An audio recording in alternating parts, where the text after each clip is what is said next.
simula.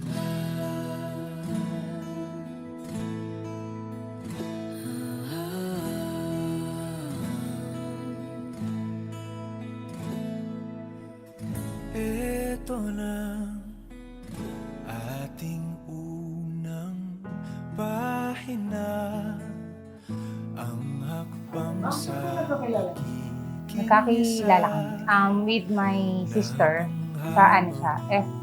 Nag-post ako ng isang quote or something na galing sa isang page ng Kadiwa.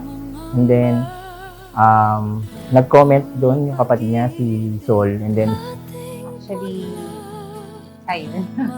Pinaren niya ako, then piniem niya sa akin na papakilala nga niya sa akin si Rika.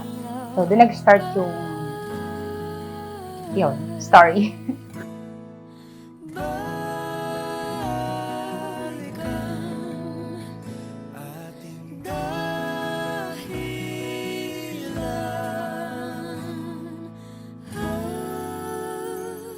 Pag nakalimutan na ating sayaw, kumupas dating pagtingin, at kung ang dulo ay natatanaw, sumpaan ay gunitain, tayo ay babalik sa simula.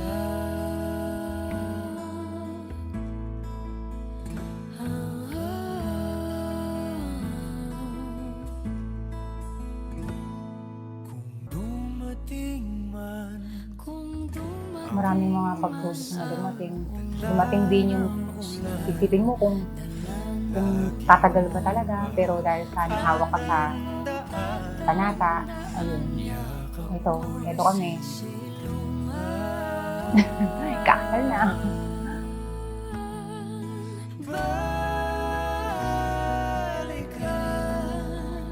ating dahilan,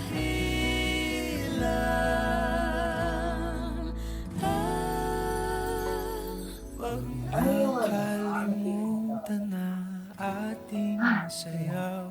Hindi ko kinakabahan ako. Hindi ko makatulog. Oh my God. Ganun yung pakiramdam. Kinakabahan. Pero eto na, masaya. Masaya rin dahil dumating yung pinakahintay natin.